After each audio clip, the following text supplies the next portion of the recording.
Okay, ಈಗಾಗಲೇ ವಿಮಾನ ನಿಲ್ದಾಣದಲ್ಲಿ ಎಲ್ಲ ರೀತಿಯಲ್ಲೂ ತಾಂತ್ರಿಕ ದೋಷದಿಂದ ಮುಕ್ತವಾಗಿದೆ ಅಂತ ಹೇಳಲಾಗ್ತಾ ಇದೆ. ಶಾಸಕರು ಈಗಾಗಲೇ ಸುರಕ್ಷಿತವಾಗಿದ್ದಾರೆ ಅಂತ ಹೇಳಲಾಗಿದೆ. ಬೆಂಗಳೂರಿನಲ್ಲೊಬ್ಬ ಖತರ್ನಾಕ ಕಳ್ಳ ಸಿಕ್ಕಿಬಿದ್ದಿದ್ದಾನೆ. ಇವನು ಅಂತಿಂತಹ ಕಳ್ಳ ಅಲ್ಲ. ಸಂಜೆ ಹೊತ್ತಿಗೆ ಕಚೇರಿಯ ಬಾತ್ರೂಮ್ನಲ್ಲಿ ಅಡಗಿಕೊಳ್ತಿದ್ದ ಈತ ರಾತ್ರಿ ಇಡೀ ಕಂಪ್ಯೂಟರ್ಗಳನ್ನು ಬಿಚ್ಚಿಕೊಂಡು ಬೆಳಗ್ಗೆ ಪರಾರಿಯಾಗ್ತಾ ಇದ್ದ. ಹೀಗೆ ಸುಮಾರು 18 ಕಂಪ್ಯೂಟರ್ ಕದ್ದಿದ್ದ ಸದಾಶಿವನಗರದ ನಿವಾಸಿ ವೆಂಕಟೇಶ್ ಕೊನೆಗೂ ಪೊಲೀಸರ ಬಲೆಗೆ ಬಿದ್ದಿದ್ದಾನೆ. ಕಳ್ಳತನವನ್ನೇ ಕಸುವಾಗಿಸಿಕೊಂಡಿದ್ದ ವೆಂಕಟೇಶ್ ಎಂಎಸ್ ಬಿಲ್ಡಿಂಗ್ನಲ್ಲಿರೋ ಪೋಸ್ಟ್ ಆಫೀಸ್ ಸೆಕ್ಷನ್ನಲ್ಲಿ ತನ್ನ ಕೈಚಳಕ ತೋರಿಸಿದ್ದಾನೆ. ಪ್ರತಿದಿನ ಸಂಜೆ ಯಾರಿಗೂ ಗೊತ್ತಾಗದಂತೆ ಬಾತ್ರೂಮ್ನಲ್ಲಿ ಹೊಕ್ಕಿ ಕುಳಿತ ವೆಂಕಟೇಶ್ ಬೆಳಗ್ಗೆ ಕಸ ಗುಡಿಸೋರು ಬಂದಾಗ ಕಳ್ಳ ಹೆಜ್ಜೆ ಇಟ್ಟು ಹೊರಗೆ ಪರಾರಿಯಾಗ್ತಿದ್ದ. ಕಳೆದ 1.5 ತಿಂಗಳಿಂದ ನಡೀತಾ ಇದ್ದ ಈತನ ಕಳ್ಳ ಬುದ್ಧಿ ಕೆಲಸಗಾರರ ಎಚ್ಚರಿಕೆಯಿಂದಾಗಿ ಬೆಳಕಿಗೆ ಬಂದಿದೆ. ವಿಧಾನಸೌಧ ಪೊಲೀಸರು ಈತನ ಹೆಡೆಮುರಿ ಕಟ್ಟಿ ಕಂಪ್ಯೂಟರ್ಗಳನ್ನು ವಶಪಡಿಸಿಕೊಂಡಿದ್ದಾರೆ.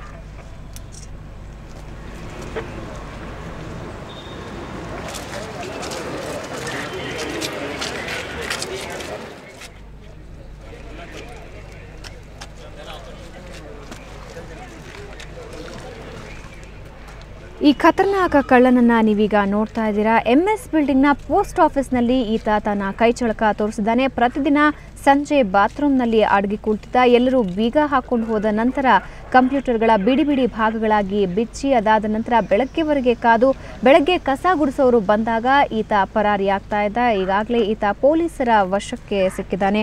18 ಕಂಪ್ಯೂಟರ್ಗಳನ್ನು ಈತ ಕದ್ದಿದ್ದ.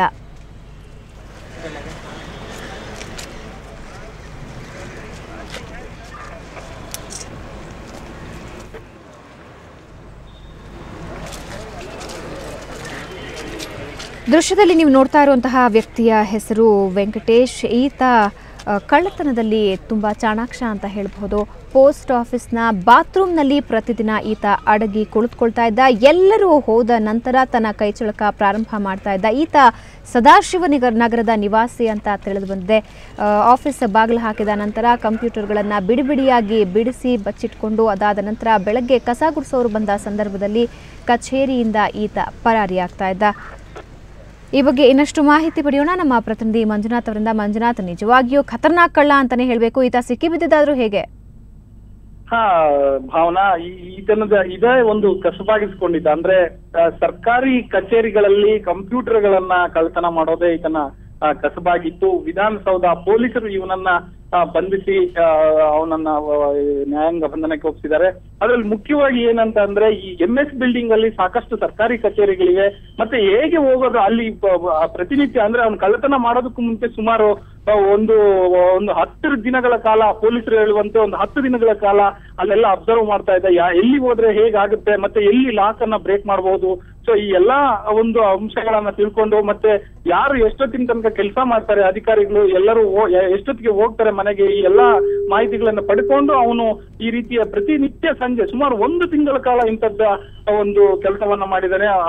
ವಿವಿಧ ಅಲ್ಲೇ ಎಂಎಸ್ ಬಿಲ್ಡಿಂಗ್ ಅಲ್ಲಿ ಇರುವಂತಹ ವಿವಿಧ ಕಚೇರಿಗಳಲ್ಲಿ 18 ಕಂಪ್ಯೂಟರ್ಗಳನ್ನ ಕದ್ದಿದ್ದಾನೆ ಭಾವನಾ.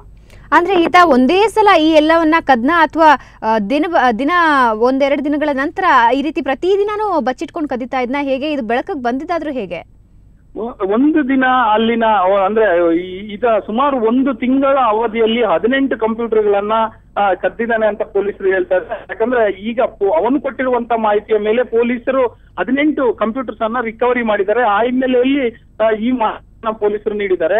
ಅದರ ಜೊತೆಗೆ ಇನ್ನೊಂದೇನಂದ್ರೆ, ಇನ್ನೂ ಕೂಡ ಇವನು ಕದ್ದಿರುವ ನಮಗೆ ಶಂಕೆ ಇದೆ. ಈಗಲೂ ಕೂಡ ನಾವು ಪುನಃ ಅವನನ್ನ ಪೊಲೀಸ್ ವಶಕ್ಕೆ ತೆಗೆದುಕೊಂಡು ಅವನನ್ನ ಹೆಚ್ಚಿನ ವಿಚಾರಣೆಗೆ ಒಳಪಡಿಸ್ತೇವೆ. ಮತ್ತೆ ಇನ್ನು ಎಲ್ಲಿಯಾದ್ರೂ ಕಳ್ಳತನ ಮಾಡಿದರೆ ಅದನ್ನ ಕೂಡ ರಿಕವರಿ ಮಾಡಬೇಕಾಗಿದೆ ಅನ್ನುವಂತ ಮಾಹಿತಿಯನ್ನು ಕೂಡ ಹೇಳಿದ್ದಾರೆ. ಇದರ ಜೊತೆಯಲ್ಲಿ ಏನಂದ್ರೆ, 1 ತಿಂಗಳ ಕಾಲ ಇವನು ಅಂದ್ರೆ ಈ ರೀತಿ ಕಳ್ಳತನ ಮಾಡ್ತಾ ಬಂದು ಸುಮಾರು 18 ಕಂಪ್ಯೂಟರ್ ಕದ್ದಿರೋದು ಗೊತ್ತಾಗಿದೆ ಅನ್ನುವಂಥದ್ದು ಪೊಲೀಸರ ಹೇಳಿಕೆ ಭಾವನಾ. ಓಕೆ, ಧನ್ಯವಾದ ಮಂಜುನಾಥ್ ಮಾಹಿತಿಗಾಗಿ.